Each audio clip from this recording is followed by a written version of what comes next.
We'll have a little bit of music to start, as we normally do, and you'll all be joining sort of systematically as you listen back to this familiar music by the Barest of Margins. I've just started a new podcast called the Barest of Margins, by the way, so look out for that. It's great to have you all on, and of course today, as you know, our special guest is wicketkeeper, batsman and coach extraordinaire Peter Moores.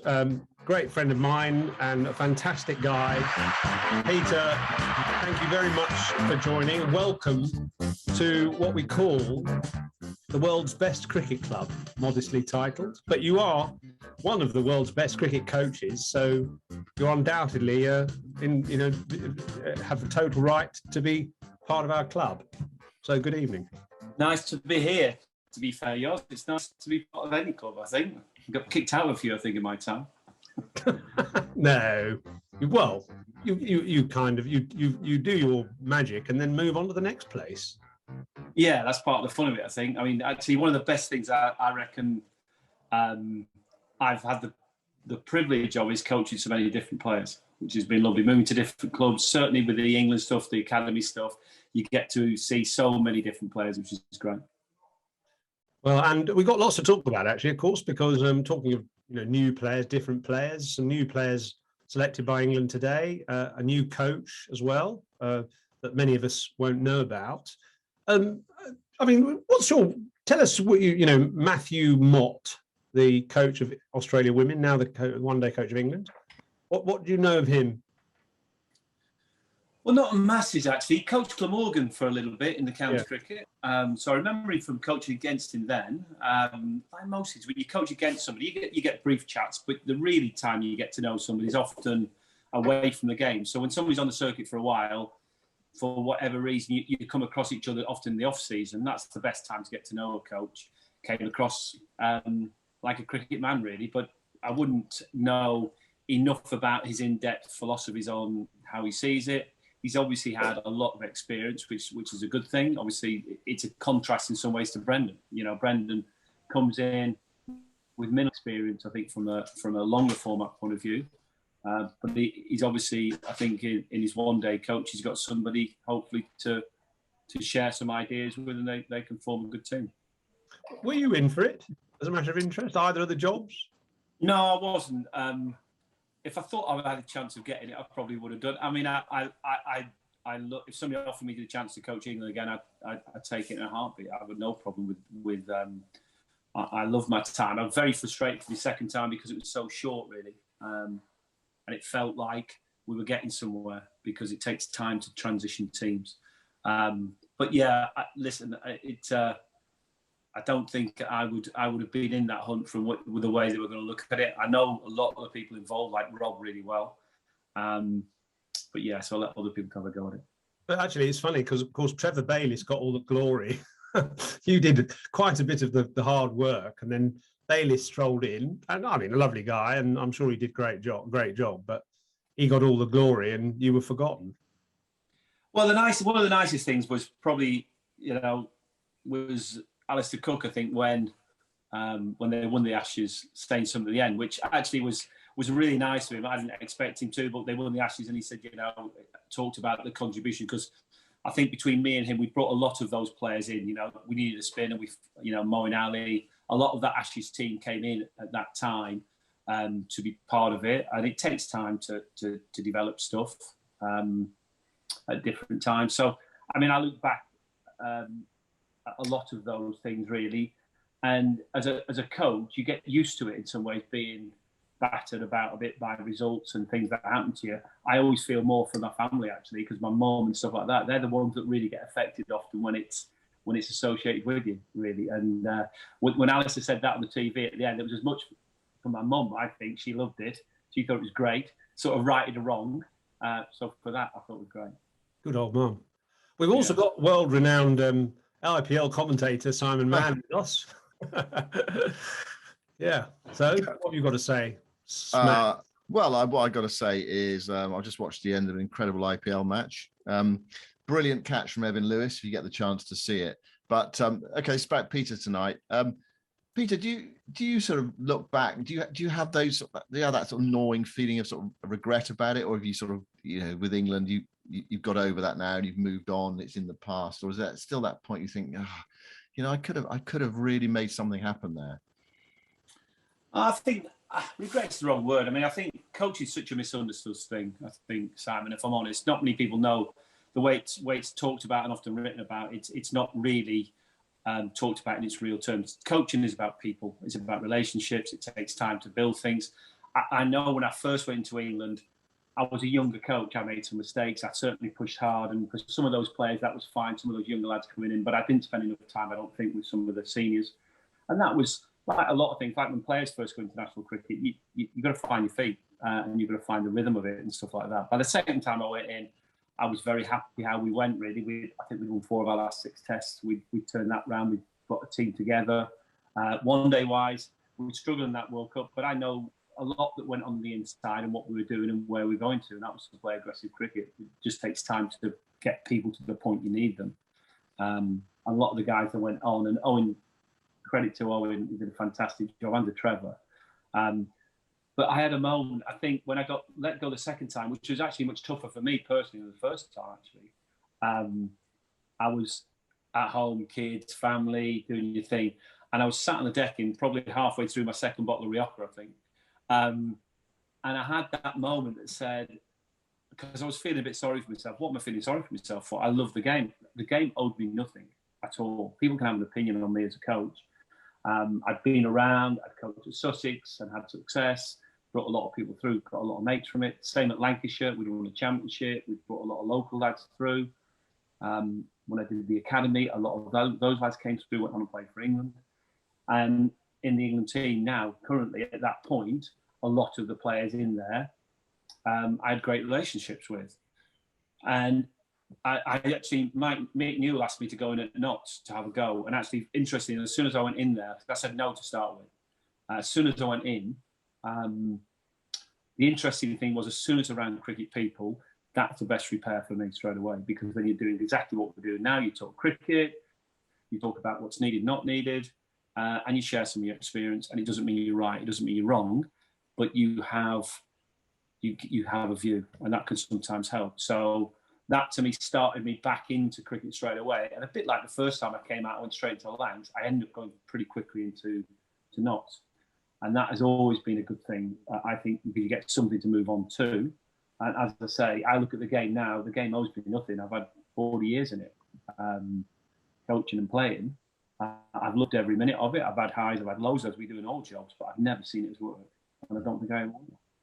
Obviously, Brendan McCullum is going to be under the spotlight. And actually, Kolkata Knight Riders have been knocked out of the IPL tonight, so he will be available. And I had to come over and play, and coach England. What does the England head coach do? I mean, we look at football and there's Jurgen Klopp, and there is Pep Guardiola, and they're sort of like the figureheads for their club.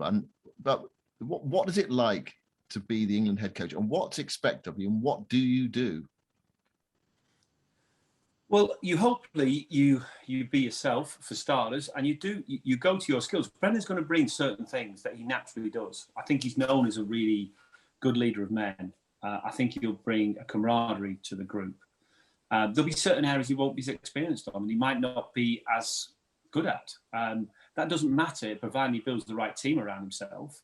Strategy, tactics, you could see them be real strengths for him. So the England coach has to oversee, has to do tactics, has to do strategy, along with the captain. But he's got a lot of experienced players in there as well. But the first thing you've got to do is make sure everything's aligned, really, that it's aligned up. And I think that's been challenging for him at the moment. It's never felt aligned for a long time for me, from the top all the way through to the England team. It doesn't feel like everybody's doing the same thing and going in the same direction. And that'll be one of the things. Brendan will need some help with that. But I think around that England group, that test match group, he'll want a clear message of how they're going to play their cricket, what they're working towards. And one of the things he's got to survive probably is bigger support staffs, which is challenging. He's got to manage the on-field and the off-field, and also results in the short term. How they're going to be? Are they going to be Are they going to be successful straight away? Will there be some rocky road? So he's got to have a clear picture of where they're going to. So any noise on the outside does not affect where they're going on the inside. What do you mean? Sorry, Peter. Sorry to interrupt. What do you mean by being aligned? What does that look like in reality? Well, it means if we want to play, if Brendan comes in, he wants to play aggressive cricket and he wants to play in a certain style, score at a certain rate, then he needs to bring in young players. That has to be backed all the way through. There's got to be a clear message, and it can't suddenly change tack after 2 or 3 bad results, because that's where we're going towards. It links into county cricket for me, how we're doing it. You know, if we want a strong 50-over team, then we'd want our best players to be playing 50-over cricket, county cricket, which at the moment they're not.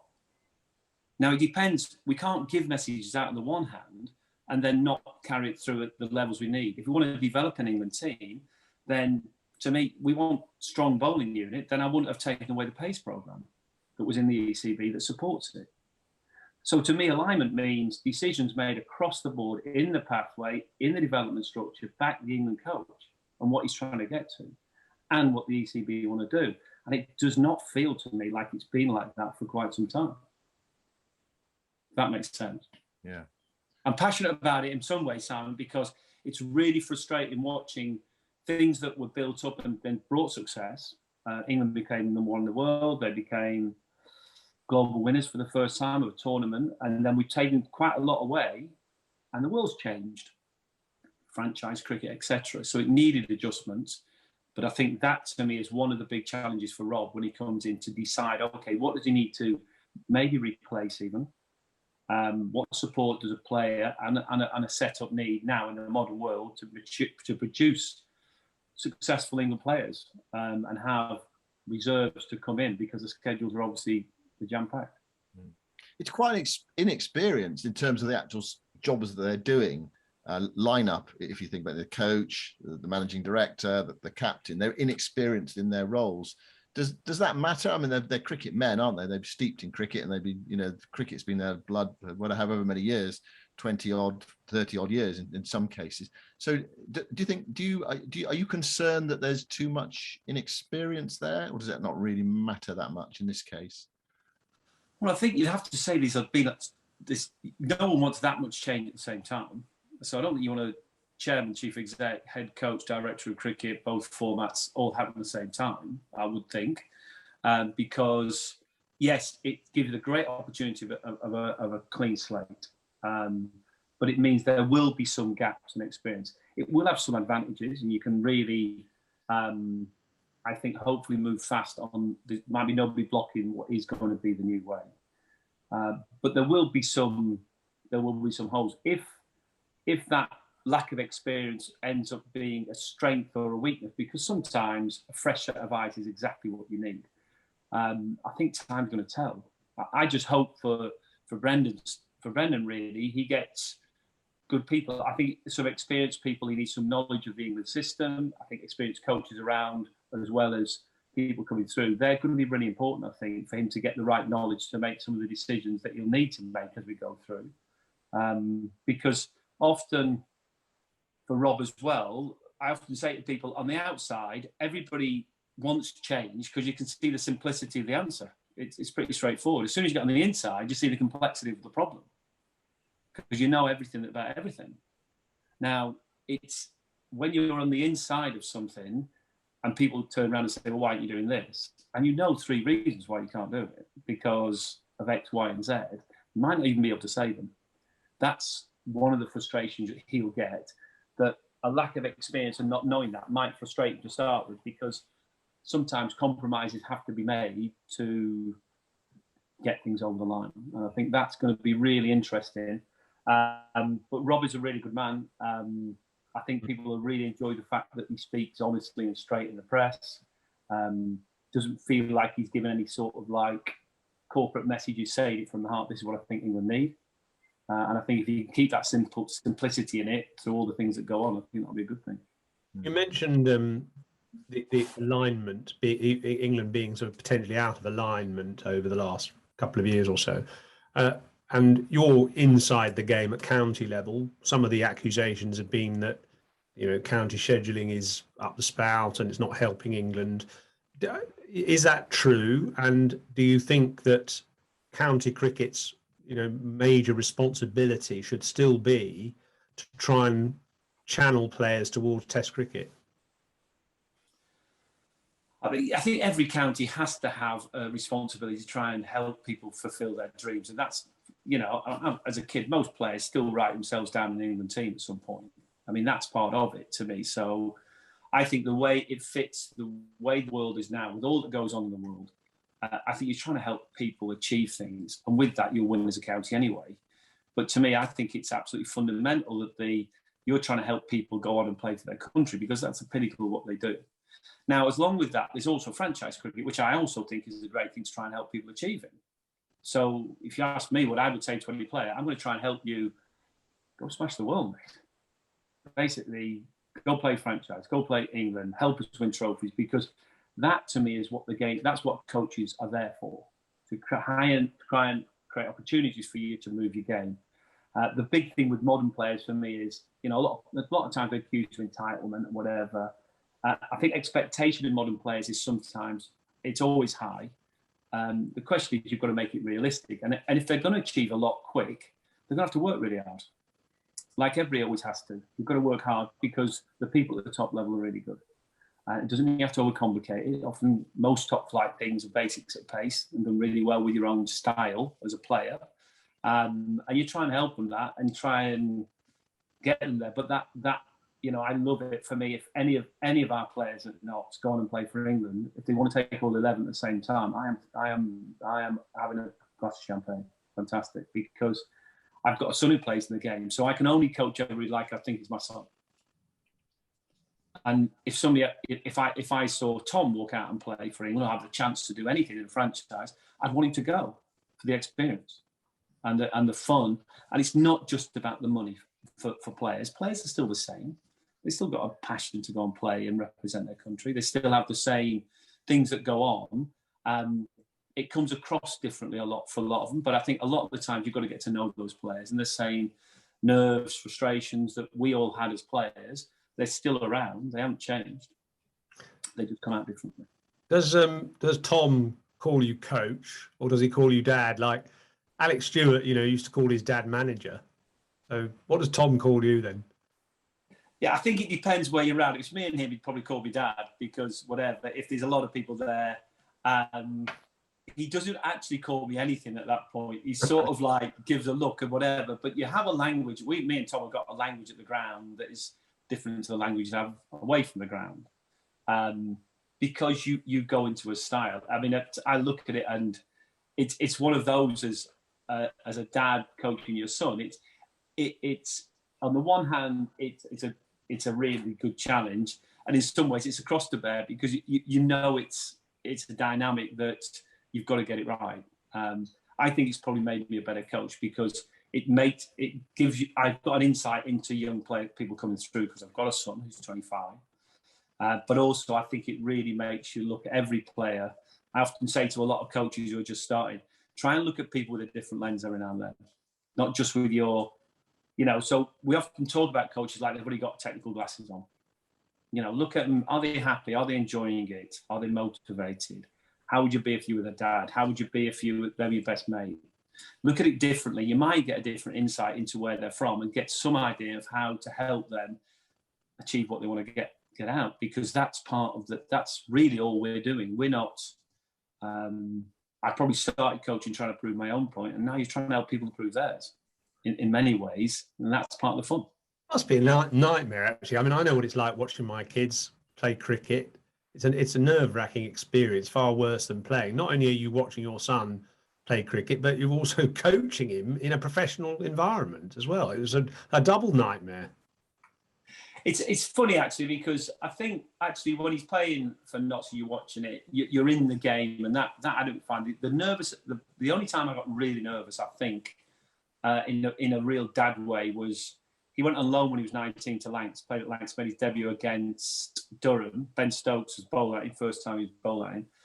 And actually then, I didn't think I'd be that nervous when he walked out. It was at Southport, great place to play. And a ground I've loved. I loved it as Lancs coach, because often the outgrounds they have a uniqueness about them, because I love it because the players are in the crowd and there's nowhere to hide. So, you know, you are what you are now, and how you play is exposed. You can't hide in the stand. And Tom played, and suddenly they lost two quick wickets, and Tom walked out to the bat, and I could hardly watch. Fortunately, I was tucked away at the side with a pint of lager, just sitting there thinking, come on, get off the mark, and then what happens after that, I'm fine. God, Southport, what a ground. What a ground. What a great fantastic ground. I played there on Royal Wedding Day in 1981, where it was a national holiday when Diana had married Prince Charles. And to tell you the truth, everybody was there because it was a national holiday, and everyone was dressed in their suits and everything. And in the time between Prince Charles walking down the aisle as a bachelor and coming back down the aisle married to Diana, Clive Lloyd scored 91. Is that right? Yeah. Well, he would have done if you were bowling, Yoz. Yeah, thanks. He blocked about 3 maidens from me and then just hit one straight out the ground over into somebody's garden, as if he'd sort of woken up suddenly. And then he just went berserk. It is one of those classic county cricket outgrounds, though, isn't it? Because it's got bounce and pace early on, it spins square later on. The crowd have all got a view. It's in Lancashire, so it's kind of got something special about it, hasn't it? Really? Yeah. Brilliant. Peter, I wanted to. I mean, you're a county coach, very successful county coach. I wanted to ask you about the talent, the young talent in county cricket. You've had a chance to look around, haven't you, the last few weeks? You've had actually a lot of cricket, probably more than you would have expected at this time of year. The weather has been amazing.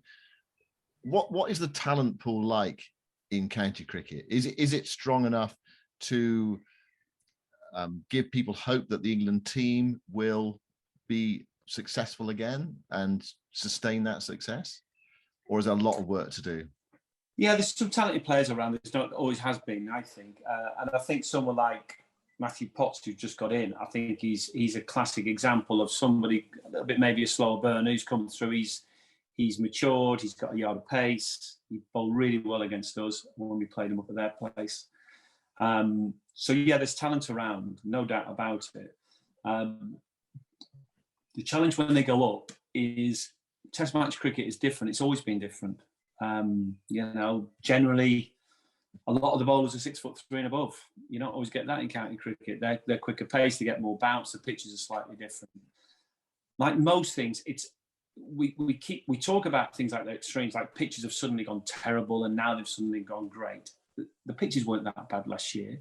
One of the biggest changes this year, the ball hasn't been anywhere near done as much. It's been dry. I think the ball hasn't been quite as good a quality as normal, really. It's gotten soft very quick, and we have some issues with it, which I think Duke are trying to sort out. But there's talent there. But this balance for me is the way I think England players have been produced in the past successfully is either a system where there was availability of a lot of overseas players, which was back when I played and Yoza played. And you had the two overseas, you had people like Alan Border, you had Wasim Akram, you had the top guys in because the international schedules allowed it, and that raised the standard. Then the game changed around and the schedules internationally, and what ECB did, I think Hugh Morris would have been one of the people driving that, would they added to county cricket. So what do you need to add to it to help somebody be ready to play at Test match level? And so the Performance Centre opened, or was then started at Loughborough Performance Centre. We had different programs, 15s, 17s, 19s. The Lions program was expanded. And the county championship was 2 divisions to make it more intense. And things changed around a little bit. And we got success. We went to 3 comps. They all matched the global game. So that system worked. And then I think we were going great with it in many ways. In many ways, that then has been sort of, it feels to me like it's been often taken away to push it back out to the counties, which in theory sounds great. But I still think a player needs something else. He needs those extra things. Often he gets them in the winter. He needs exposure to stuff to get an idea that what I might say, listen, this is what you're going to go and play in, that he believes you because he's felt it, he's seen it, he's been around it, he's been to India on an A tour. So I remember taking the first time we shadowed England we went to Perth. Rob was on that trip actually when England played the Ashes under Freddie, and you know, then for those players who aren't yet there, but then to go and watch some of that Ashes series, they might watch England get beaten badly, but they've got an idea what's going to happen. If they go there 3 or 4 years later, they know what they're going into. Now, that bit no one sees. So I still think you need that around it. There's talent. You get batches of talent. You know, when KP came along, there was 3 or 4 very, very talented guys. You know, Matt Pryor was a guy that I started coaching when he was 12, which puts my, you know, makes me look back and think, but he was a talented player. He didn't mean he'd make it, but he went through a bit. He went through Rod Marsh's hands a little bit, changed a few things, came in, wasn't successful straight away, went on a tour, didn't play a game, came away, got in, got left out, went in again, and then suddenly he'd found his feet. And he was a fantastic test match cricketer. So I think they're still there, which I think is really exciting for England. It needs a few tweaks and changes. And I think they've got a chance. There's a chance for a reset button. So, you know, the way I look at it for me is everybody's got to get behind them. Rob's got a big job on his hands, I think, but an exciting one. Just before we go to our members' questions, what would that tweak look like, or those tweaks you're talking about look like in your eyes?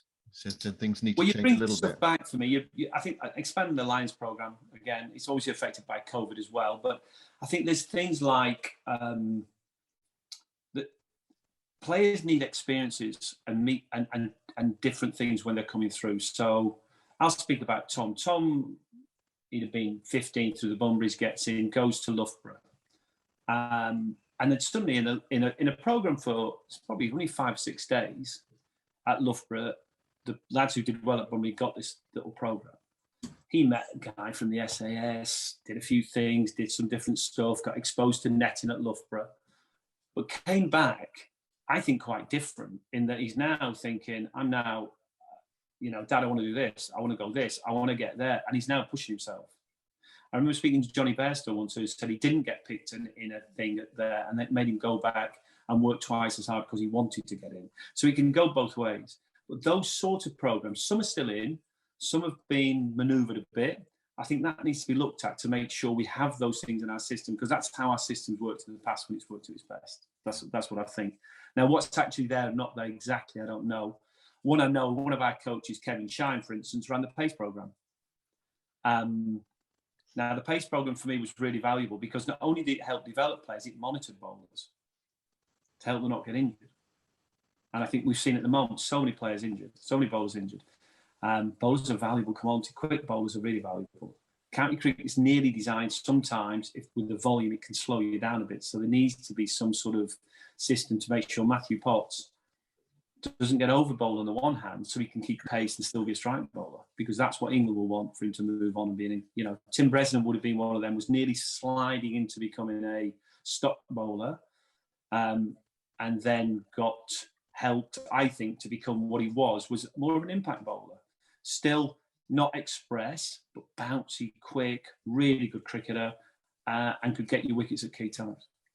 It's funny, isn't it? Because I was with Steve Elworthy yesterday at the Oval, and he was looking sort of slightly weary. And I said, "Well, you know, it's only just, the season's only just started." And he said, "We've already had 6 games." I mean, it feels, which I mean is, you know, reflects your point about bowlers being potentially overworked. We've got mid-May, and people have bowled probably quite a lot of overs already. Well, we base it. I mean, I think county cricket sort of does an international year schedule in 6 months, doesn't it? A little bit. Yeah. That's how it's sort of what it does. So it needs balance.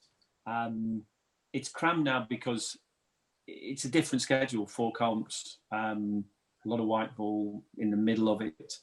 You know, when we start putting red ball games in the middle of, that's where the schedule, I think, goes a little bit tricky for performance, because I think we play, whoever gets the quarterfinals of the T20, you play those quarterfinals, and there's 5 days between that and finals day, and we slide in a 4-day game. And that sort of scheduling is the thing that, as a coach, you think, well, could we not have found a way of playing back-to-back Champos, and then when you play the quarter, you have 2 or 3 days build up for the final, because that, and the semi and the final, because that would give, what we do know, it's playing blocks of things or consecutive formats, the way the standard goes up. So now in this block here, there's 6 games. Then that actually does help. Where putting championship cricket in the middle helps a lot it's for those single format players.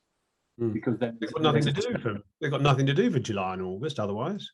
Otherwise, that's why you need it, because I've got someone like Hasib Hamid, who I think is a really good young player. He had a tough time in the winter, but again, he's a classic one for me of really talented lad, will have learnt a lot, needs to go away and adjust a few things, and then hopefully he'll get another go. And we know that's worked because Johnny Bairstow, brilliant player over the years. When he first went in, he got across the ball a bit, he got the short ball, put him in pressure, he went away, worked it out, and came back, and has done phenomenal things for him. And we can't be too quick to judge players on that respect, because it's a highly skilled thing to play top flight sport. And when you first go in, you're going to make mistakes. It's how you adjust to those mistakes and how you move on. The great Australian team, I think, under Steve Waugh, I think everybody had been dropped, I think, at some point in that team. And you looked at the names of the McGraths, Warnes, War, Gillespie, Ponting. Yeah, I mean, what a team. Yet they all got left out at some point. So I think that the understanding of development is not a straight line. It doesn't go straight away. Some people come through late. We can't forget those things. John Embry probably debuted at 27. Phenomenal bowler. So where we go and opportunities, that to me is where the game's at the moment, we need some level of patience for the longer format. That great players don't grow on trees. They don't always come along straight away. You have to work hard, but you can then produce, I think, out of that talent, players that will repeat for you at Test match level and take England to where they want to get to. Graham Gooch, first Test, he got a pair, didn't he? Took him 4 years to get in. Yeah, there's a few in that. In Mike Gatton, I think, brilliant player that he was. I think just adjusting to those levels. Now, it's obviously everything's more pressurised now because of there's coverage on it and insight and it's sort of analysis and everything, isn't it? We know stuff, and because you've listened to the masterclass doesn't mean you can do it. That's what you're trying to help players. Listen to Josh Butler's masterclass, which is brilliant, but doesn't mean you can walk out there and just go and slot a few over the edge and hit 120 metres like he does it. Otherwise we'd all be doing it. Great. I think it's time for some questions, Yoz, isn't it? We've got lots of hands up waiting to ask Peter a question. Where are we going to go first? Should we often leave Paul to the last, actually, because his questions are so long. So, Paul, your challenge tonight is a short question, but because you're going first. Paul is a coach, Morsey, actually. So, do a bit of coaching. Like questions from coaches. Did a bit of coaching at Teddington with my son, which is I was going to ask about the sort of whole father-son thing, actually, and obviously there's lots of examples in sport of successful father-son coaching relationships. You've got, I guess, in cricket, probably Mickey and Alex Stewart is the one that comes to my mind, and then just across the road from you, you've got in the other sport, Brian and Nigel Clough. I had to get a Forest reference in there after last night. So yeah, I guess I sometimes find myself being overly harsh on my son, just to sort of overcompensate to make sure that I'm not being seen to favour him. I don't know whether you've had that experience. And I do have a second question as well. And I'm going to not do my reputation for long questions any good here. My old captain when I was playing cricket was a chap called Jeff Moore, who I think is your chairman. Yeah. Is he still as grumpy as grumpy a chairman as he used to be a captain? Was what I was going to ask about, Jeff. So first part, being overly harsh on your son, I think is really common and it's a real challenge. And interestingly, when I first decided to take the job, 2017, to take the head coach's job, I got offered the job and I remember going home, and Tom was still living at home then. So I remember going to Tom, listen, I've been offered the head coach job. What do you think? Because if he said to me, he didn't want to get it, I'd have said, that's fine, no problem. I'll go and coach somewhere else. In some ways, touch wood, I'm lucky I've not been short of opportunities to go and coach. And he said, well, it's funny, actually, after today, yes, you can. So I said, what do you mean after today? So he batted that day. He said, I batted really well today. And I walked out of the net and you said in front of about 5 people, well played. He said, and I thought you might not. So he said, I'm actually happy, because if you're going to be like that, fine. If you're going to be fair, and if I play well, you're going to say the same as you would to somebody else, you can be head coach. And I've never forgot him saying it. He'll have forgotten about it. But to me, it's always made me think I have to be fair. I have to be fair. And if he plays well, I'm going to tell him, and it doesn't matter who's there. So that process of, and if he deserves to be selected, he gets picked, and if he doesn't, he doesn't. But it challenges you. I think you'd have had it. It's a challenge because you do question, you always challenge yourself, am I in any way, shape or form being biased? Yeah. It is a difficult one, isn't it? I came to the agreement that I have to look at everybody like my son, which has its own challenges. You know, when somebody says, what do you think I should be doing? I think, well, if I'm thinking I should say, if you're my son, I might say, go and play for somebody else. I've got to say it, which is quite tough sometimes. But I think genuinely, as a coach, you should be in the position where you're dead straight with everybody anyway. So that's one. Jeff, actually, I think Jeff must have taken some happy pills or something. He's having good form at the moment.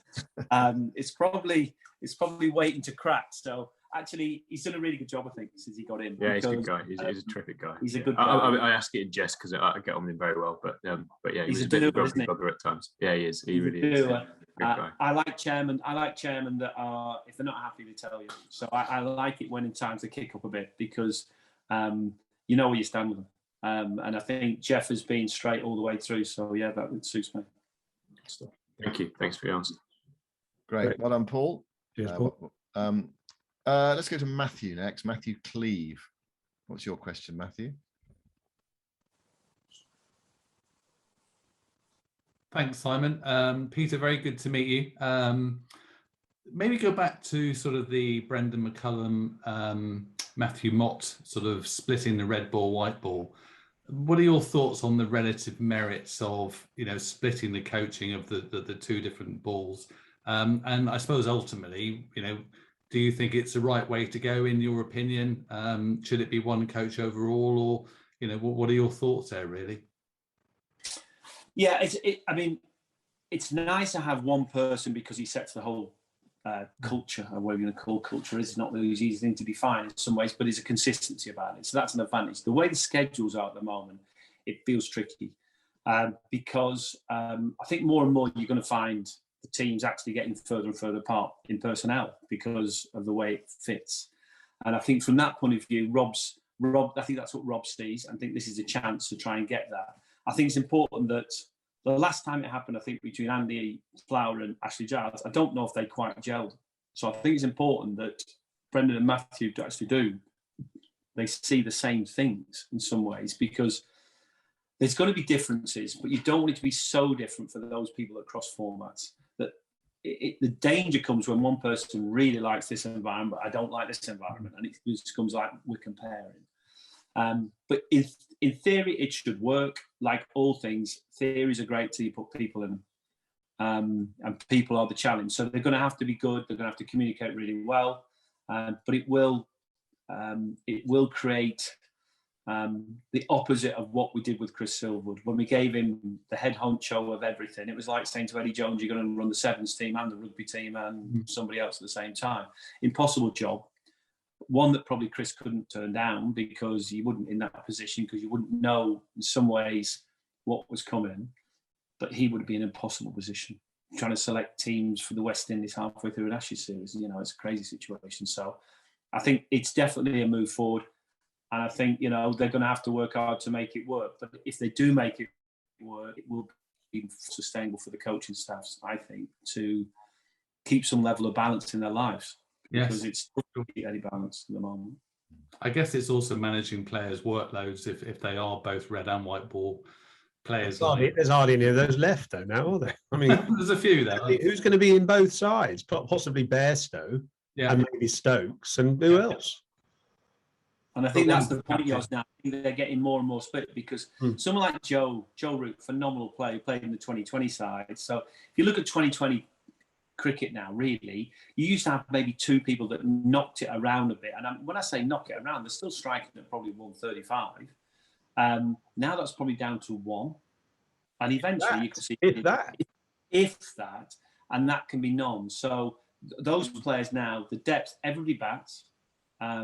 Your bowlers now bat. So depth is everything. You know, there was a sort of frightening stat in some ways. I think it came out of the T10. The more wickets you lose, the higher you score. So this whole idea of aggression, intense, depth, style of play, and what you do find, if people play one format, they get better. They get better at it because they immerse themselves in it. Like most, I suppose almost worse. Almost by definition, it gets slightly worse at the other one. So it's hard. Yeah, you look at someone. Yeah, it's happening, isn't it? Yeah, it is. And it's an interesting one because originally, and I think there is an argument for it, there's a certain time when people who played a lot of red ball move out and just go into white ball cricket. The bat, I think, is more challenging.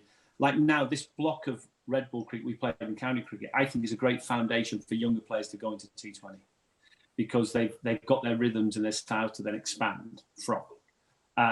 The danger for me comes sometimes if people haven't got those bases in place when they want to expand, that sometimes their game can be based not enough on some solid basics, which even though they're crazy, some of the shots, they've still got basics like balancing them. They have decent platforms to hit from. They've got a nice swing of the bat. Harry Brooks, somebody who's gone to the England team, you know, he's become a phenomenal white ball player as well as now a red ball player. And that's because he's got a strong foundation. Right, that's good to hear actually about Brooke, isn't it? That he's got that strong foundation. We're looking. Well, he's gone through his journey. Good red ball player when he first came out of the 19s. Then expanded his white ball game, lost his red ball game. Then they're now going together again because there's two massive differences between red and white ball. The white ball, you can do what you like. You can walk around the crease. You can go and get the ball. You can go and take it early, take it late, stick it over your shoulder. The red ball hasn't changed. You stand still, you let the ball come to you, you play it late. And when they get mixed up too much, every now and then the red ball doesn't move and then they can move into their expansive game. But in England, duke ball moving around, you need to know, one, where the stumps are, two, you can't defend in the channel, you have to play late. There's certain things that go with that game and changing formats for batters, I think, from that at times when they're younger can be really tough to come back to. Let's move on to the next question. Brian, let's see. Yeah, Brian's next. Brian Holland is next question. Yeah. Hello. Hello, Brian. Hello, Peter. Hello, Simon. Simon, Right. I'm glad you mentioned that game in '81 at Southport. I was actually there at the match. Are you? Yeah, I was there. Oh. I'm from Southport. I don't remember much about it apart from the huge crowds on the It was road. amazing, wasn't it? Yeah. Yeah. I think the whole town was there. You would probably help get the ball back after Clive Lloyd had whacked one of mine into someone's garden. Probably, yeah. So it's funny you should mention that. But I just wanted to ask Peter about young Hamid. You touched on him before. I was just wondering what his general spirits are. Really, how's he feeling about things in general? With regards to his experience with England, and is he working on it and changing his technique? Is he down about things? Does he think he's finished? Do you think he's likely to come back? How's his general mood? Yeah, he's done brilliantly, actually, I think, because it varies player to player. I've had lots of players. Chris Adams was one at Sussex, came out of the England team, and he had a really tough 7 to 8 months when people feel a bit disillusioned. They've lost a bit of their mojo. They're not sure if they're as good a players as they thought they were. Hassie's come out, I think, really, really well. It was brutal. There's no doubt about that. I think they faced going in first against that attack on those pitches was as hard as it gets. I don't think you'll get any harder than that. Cummings is one of the best there's ever been for me. And the pitches did a bit. But what I loved about it, Hass is a craftsman. If Jimmy Anderson's a craftsman bowler, Hamid wants to be a craftsman batter. That means they want to understand themselves and the game and how they impact on the game. So he's been great. I love coaching him because he wants to talk the game. I get frustrated if coaches say, listen, you're trying to overcomplicate it. He's not. He's trying to understand it, in my view. I think he's already moved quite a long way. He's got work to do. Getting 100 at Lords last week, I think, was great for him. And he's already a good player. So let's not forget how well he played against India, how he started that series, actually. And then technically he got slightly, I think he went to what I would say sort of survival mode, when a player is really trying not to get out rather than trying to score runs. And that happens. Certainly in Test match cricket can happen because the pressure's high. You're trying to get through a spell, but you have to be able to put something back on the bowler. So, yeah, I think he's done really, really well. I'm excited for him because he's come through it so well and it was tough, which says he's mentally a strong lad. I hope he gets another go because I think if he keeps developing, he'll deserve one at some point. And when he does, I think, he's the sort of player that he gets up there and gets settled, could play and be really successful for a long time at Test match. So that was my opinion. Okay, thank you. Just one We've lost you there, Brian. I think He's so quick on the old faders, isn't he? North. All right. Quick one, Brian, because we've got Martin and Nick. Very disappointed that Matt Parkinson wasn't in the England setup. I was just wondering if you had any views on Matt Parkinson, whether you think he's worth a go or not for England. Yeah, I mean, Matt is a lovely bowler, and he's done really, really well. I mean, I think they've gone for Leach because he's a safer pick. I think Matty Parkinson will get his chance. I mean, I think one thing for Matt as a bowler, I think he's been probably working hard to be able to change pace, and top end pace has been his challenge, to be able to bowl the ball, I think, at a pace, not to be flat, but with spin on the ball and still keeping shape, that really gives him a few more options. I don't think they'll properly know until he gets a go. What he does, he gets drift and spin, so he's aggressive, and aggressive spinners are hard to find. So I think his time will come. There's some good competition out there, and we haven't got, he'll want to do all the little bits around it, how he feels, all the bits around it. But we'll have to wait and see, because I think for Brendan, when he comes in, Brendan won't have had eyes on all these players. He's going to have, I think, listen to other people and what he sees. So when he gets here, he's going to see a lot more of the players around, and he's going to have a view. And I think a lot of players will be quite excited the fact that a new set of eyes is coming in, and how does he want to shape his team up? And does he want a Matt Parkinson type cricketer in there, an aggressive leggy? If he does, he might be the break that he needs. Okay, thank you. Great. A couple of good questions there, Brian. We got two more questions then, quickly. Then let's go first to Martin, and then we'll go to Nick. So Martin first. Hi there, Simon, and hi, Pete. Nice, good to hear your views tonight. My question really goes back to when you were talking earlier about managing sort of expectations, encouraging players to do as, to get to the highest levels of the game. So how do you motivate someone, say, like Alex Hales, when it's obvious there's no place for him in the England setup at the moment? And what's your view on his continued omission? Well, I think for Alex, I mean, firstly, for a player, it's not my job to motivate them, really. They've got to be motivated themselves. Mm-hmm. They've got to want to do it. My job's to try and, I think I often say coaching is a lot about helping people often see what could be rather than what is, where they can go to. So Alex loves the game. I think sometimes the public perception of Alex is different, So ask any of our young batters who they want to bat with in the 2020. They'll all say the same Alex Hales. Why?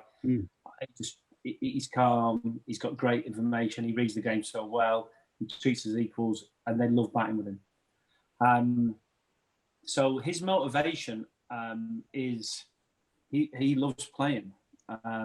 Now, that doesn't mean he doesn't like the money that comes with it. I mean, crikey, who wouldn't? But when we all go to work, we work for a living. And I think when people talk about sportsmen saying wanting money is a bad thing, it's pretty hypocritical, because I've not met many people who wouldn't do it if they got the chance to earn money, and wouldn't take a job if they got a chance to earn more money. So that, to me, is one of the things. I think Alex has been, he's done his penance, and I think it's time to move on. Personally, that's not to say I condone what he did or anything like that, but I think there's not many people who haven't got some skeleton somewhere, and the question is, how does he react to it, and does he regret it, and how's he been since? And you take him as you find him, and I think we've seen that sometimes with when the lads have gone to the Big Bash and played there, how they've been accepted and things have moved on. So that's my view. I know him obviously to coach him, so I know him on a personal level. He's a very good senior player. He leads by example in how he goes about what he does. And I think he's learned that the hard by not leading by example at certain times, and has huge regrets for it. So I take people as I find them at that time. So as I say, that'll be my view. He paid a pretty big penalty missing out in 2015 in the World Cup win in England. And that was a huge moment that I think when he watched that on the TV in what will be always one of the most iconic games there's ever been, and the thought he might have been in that squad, I think that was a pretty tough penalty to play. And we're talking, like anybody, it's a huge lesson for the, at that level, you make a mistake, you can pay a big penalty. Yeah, right. I agree. Great, thanks very much, Martin. Right, Nick, you're last tonight with a question. Right, I'm bringing Nick on. Do you know what, Simon? Someone should make a documentary about that game, shouldn't they? Oh, very funny. Yes, very funny. That's Morsey because that's exactly what I've done. Anyway, we'll talk about that another time. Nick, hi. Thank you, Simon. It's lovely to meet you, Peter. My question is actually about integration of young players into county squads. I'll give you a little bit of background why. I work in professional football, and there's very much a culture in football where when young players start training with the first team, the first team players are typically very unwelcoming, tend to undermine them because they see them as a threat. And it's, the hardest thing for a young player is getting acceptance from their teammates rather than necessarily playing the game technically. So my question really in two parts. One is, do you see the similar thing in county cricket with young players coming through? And also as a coach, how do you kind of change the culture? Because you can talk to the young player and motivate them, but a lot of the job is actually changing the culture of the other players that they're trying to welcome into the squad.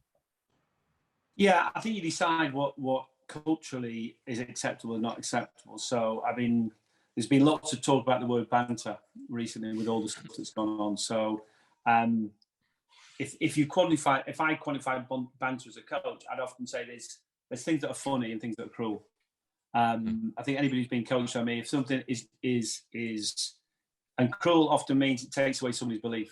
It takes away a player's belief. I'm going to have to go to the player. I'm not going to say it in front of him. I'm going to say we need to go for a coffee. I need to talk to you about what you're doing because it's unacceptable. Because it fundamentally we can't win with it, and you're taking away something that you've got no right to do from somebody else. So I feel really passionate about it. If I ever fall out with a player, it's normally over that but I don't really fall out with players. Certainly not anymore. You tell them what it is, and then you basically, outside of it, if it's explained in the right way what they're doing, I've not met any players who wouldn't say, I didn't quite realise I was doing that. And they often change.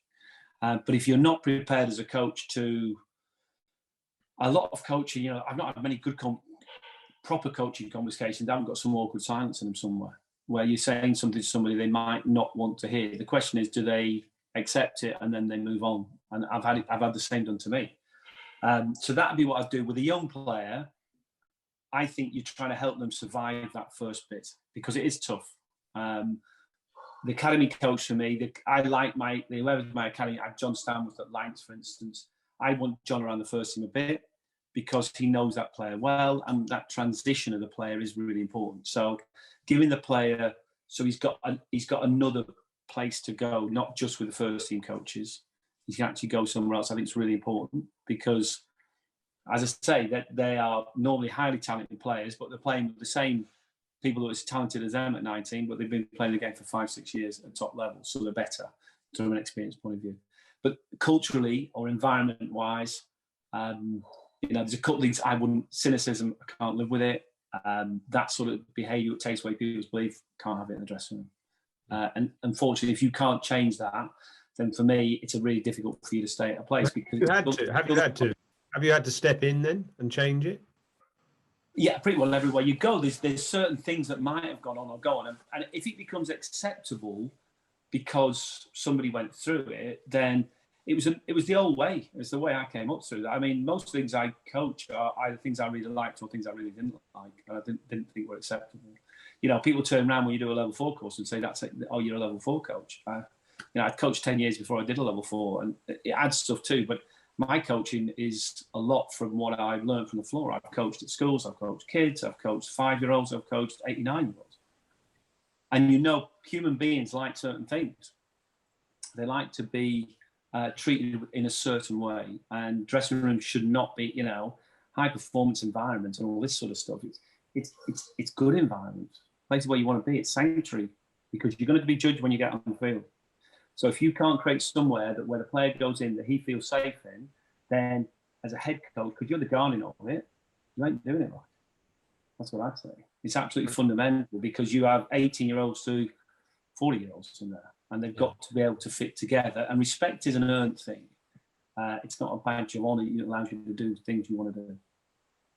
Thank you. It's a Brilliant answer. And I'd just like to make the point, actually, I was at Lord's last Friday when Fletcher did the run out, and you could see how fantastic the culture was in the county by the other players' reaction to that run out, I have to say. So that was just great to see. Yeah, thanks, Mark. All right, cool. Brilliant. Simon, you've got to go. I have got to go. Yeah, so Right, I'm going just got another 5 minutes, Morsey, if you're all right to do this quick quiz. Simon's going to leave, aren't you, Simon? Yeah, I have to go. I've got people coming around. Thanks very much, Peter. Great to speak to you. Great to hear all your thoughts on the game. We could talk for another hour, but it's quiz time, and Yoz has presumably put together his devious quiz. Have you, Yoz? Yeah, I've got my devious quiz. I'll leave you with it. Good night, everybody. Thanks, Simon. Cheers. See you later. Cheers. Okay, so Morsey, this quiz, it's called How Well Do You Know Yourself? Everybody's done it. We've had about 60 contestants. The champion of the league overall is Paul Collingwood, who got 10 out of 10. The man with the wooden spoon is Alistair Cook, who got 4 out of 10. Latest contestant, Bumble, got 9. Wow. So he's done well. So it's 10 questions. It starts with a bit of music here.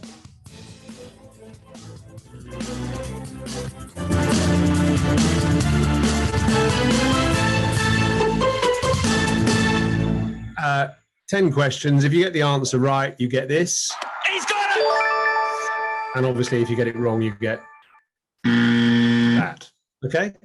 Ready? Right. Yeah. We'll fire away. Question 1. Who dismissed you on your first class debut? Oh, good question. Ian Botham. He's got it! Is correct. 1 out of 1. Very good. Okay. Playing for Worcester, you were in those days. Yeah. I was. Quick. Right. 1 out of 1. Question 2. This sounds a bit cryptic. What was weird about your first 2 first-class victims? And I'll give you a clue. One was against Oxford and one was against Derbyshire. What was slightly uncanny or weird or incredible in a way about the 2 first victims you claimed in first-class cricket, one against Oxford and one against Derbyshire? Any idea? Derby and Oxford. Can you think who the first victim was? It was a stumping against Oxford. I haven't got a Scooby. Right. Okay. So your second victim was playing for Derbyshire. Was playing for Derby and Oxford University. So it wasn't the same player. It wasn't the same player. But no. There was something the same about them. They were both stumpings. Yeah. Is that it? Yeah. Is that extraordinary? Yes. So what though? I'm going to have to give you you got no idea, have you? So I'm sorry. Apologies for the question. The answer is your first 2 victims were both called Dusty Miller, because your first victim was Andrew Miller. Yes. Stumped. I wouldn't have remembered that, but it's a nice cryptic question. Sorry, it was a bit tricky that. Apologies. I like it. Anyway, your first 2 victims were Andrew Miller and Jeff Miller for different teams. Yeah. Okay. Right. 1 out of 2. How many? Question 3. How many first-class hundreds did you make? 7. He's got it! Back on the winning road. Correct. Okay. Question 4. So 2 out of 3. Question 4. How many first-class dismissals did you take or make? Roughly, I think 540 or something like that. I think. He's got it! I'm going to give you that. 546. Good knowledge. You're doing well. Yeah, excellent. Well done. I'm happy with that. I'm happy with that one. Yeah, that's a good number. That's a very good number as well, I have to say. Right. Question 5. What is your first class bowling average? Oh, I don't think I've got one because I haven't got a wicket. He's got it! Correct. Do you want me to tell you a quick story about that? Yeah. It was against Middlesex. I think when you and Gus opened the batting. Really? Remember that? At Middlesex. I don't remember it was you bowling, but I bowled it over top edge, went to Rodney Bunting, whose nickname was Doom and Gloom, and he didn't catch it because he said I didn't deserve a wicket, which you wouldn't have known in the opposition. But I was absolutely mortified. I do remember. I think I vaguely. Was it a Hove? A Hove, yeah. There's about 4 or 5 overs. I think I opened one end and Martin Spate the other. Anyway, you got it right. Great, very good. Okay, very good. Good story. Right, question 6. In the final of which trophy did you win a Man of the Match award?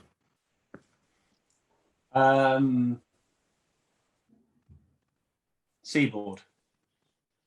He's got it! Very good. I don't even know what that is, actually. Was that like used to be Harrogate? Well, the reason I smile because I think like all those festivals, semi to final, and I remember the first year they did it. I think we lost the semi to somebody, and we got a mug saying losing semi-finalist.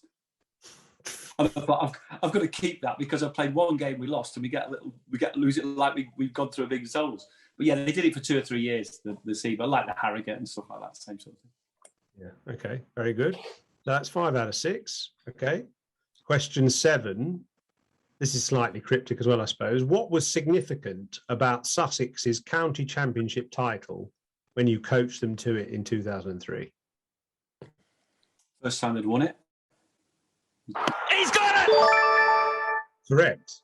In about 140 years or something. 140, 50 years, a long time. Amazing. Amazing. Yeah, it was very good. Okay. So that is 6 out of 7. You're doing well here. You're up with Bumble at the moment. Okay. Question 8.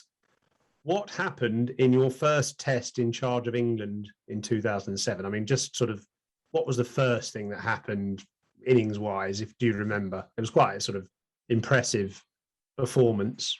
Well, we beat the West Indies, I think. I'd say we got 400. I might give you half a mark for that. I'm going to give you half a mark. Because actually you got 550 and 4 players got hundreds. We did get 400s. It's worth half a mark. But yeah, 400s is a good effort. I remember it being one of those lovely days where everything sort of went to plan. It was. I think you actually got 550 for 6 or something. That's what I read anyway. For Matt Pryor got 100 actually. Yeah. Okay, so you've got 6.5 there. I like a half though; it makes it quite unique. Have anybody else ever got a half? Yeah, there's a few halves around. Yeah, when you ask for 2 answers and they can only get 1 or something. Okay, so 2 to go. 6.5 out of 8. Question 9: what was significant about winning the championship with Lancashire in 2011? What was significant for you about winning the championship with Lancashire in 2011? You were the first to do something. The first, yeah, I was only the first coach to win it with 2 different counties. He's got it! I think I gave you that answer, but you're quite right. Yeah, was that? I knew it actually. I didn't know it as a significant thing. I mean, it was another good one because they hadn't won it for 77 years, which was so it was the holy grail for Lancs at the time, which was. It was it was a great day. Winning championships, as you know, Yo's been in such a successful Middlesex side. It's I don't care what he says, because it's a long, hard slog, it's a great feeling. Well, congratulations, actually, because it's an amazing achievement, that. And you've got 7.5 out of 9. So last question to get into the 8s is, I've lost my notes here. Question 10, how many professional teams have you worked for as a player or coach? Oh, good question. So, Worcester, Sussex, Lancs, Free State, Karachi, England, Notts. Is England and England A, are they counted as 2? I'm counting it as 1. As 1. I'm going 8. Okay, so you've got Worcester, Sussex, Free State, England, Lancs, Notts, Karachi Kings, and... Let me go through again. That's actually... Worcester, Sussex, Lancs, Notts, England, Free State, Karachi. Maybe I didn't. Maybe I miscounted because they're the 6 and 7 I got. No, I think I probably miscounted it. I think I said 8, but it is 7. I think. He's got it! That's what I make it. Yeah. Well done. I might have missed one, but I mean, who knows? There's no record of you coaching anyone else, but we might be sort of ignorant of some other franchise somewhere you've done the work at, but there isn't one. I don't think so. I mean, God, you lose track, don't you? You lose track of. I don't think so. I think it's 7. Okay, congratulations. 8.5 out of 10. That's a good performance. That's no Alistair Cook, is it? Not quite as good as your achievements with the county. You know, it's up there. You're on the leaderboard. Oh, sorry, no Alistair Cook, Peter. We meant Alistair Cook is our lowest ever score on here. Oh right, okay, got you. Right, so wait till I see Cookie. I will mention it to him. Well, the only answers he could get was about sheep. He had no idea about his career at all, which is quite interesting. So listen, that's it. Thank you very much for your time tonight and some very interesting answers. One final question for me is: it sounds as if, and I'm not surprised, you still really enjoy your job. No, I love it, if I'm honest, because I probably enjoy it. Well, certainly as much, if not more, than ever, really, because you get a chance to stand alongside people, go with them, whatever, and you see them do things. So, you know, it's exciting because there's so much for a player now, and it's where the job's changed. I think I'd say to somebody, when you first started coaching, you're trying to find information. Now you're trying to protect people from it. There's that much of it, if you know what I mean. There's so much out there, so many views, so many opinions, so much online, and they don't get it. I don't think a lot from coaches. They have to protect themselves from everything that's there on social medias, on Sky, and there's some brilliant information in there.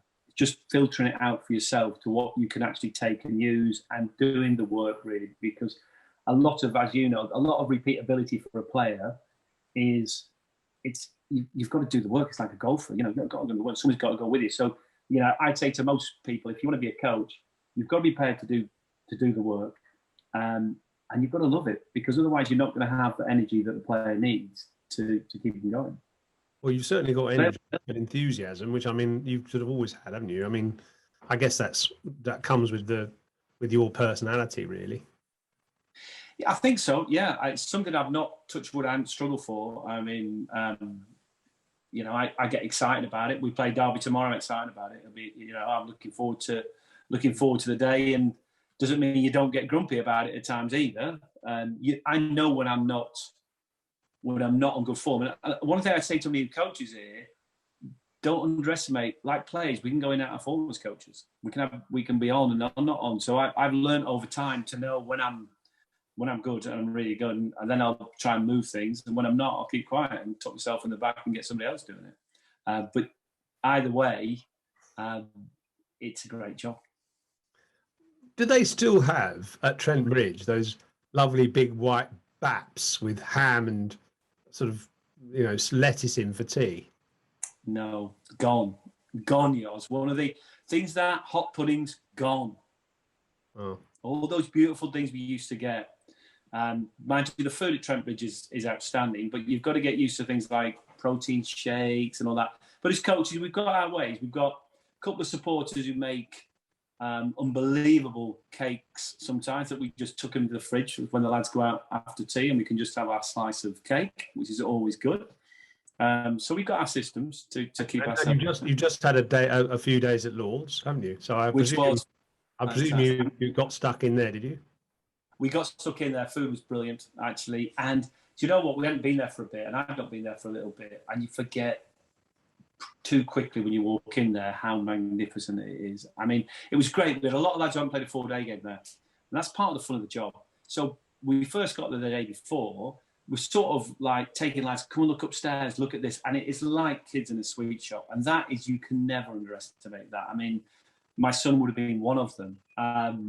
They were in all over the place, which was brilliant, and they get looked after in a way, you know, like I know. There's nowhere does it quite like it. They make that extra bit, and so our lads walked away from there, a new group of cricketers going, what a place, what a place. Imagine playing a test match there. And that to me is brilliant. Well, listen, thank you very much, and I'm glad you deserved it. You know, because you're a great ambassador for the game, a brilliant servant to the game, and a real inspiration. And I think your team are honoured and privileged to have you actually. So good luck to you, and your local derby tomorrow against Derby. Yeah, there's a local as derby. well. And many thanks again for your time and No problem. and so on. Really, really good to see you again. So thanks a lot, and please feel free to carry on with your evening, whatever that means. So thanks a lot. See you later. Thanks, everybody. Nice to meet you all. Take Cheers. care. Cheers. Cheers, mate. Bye.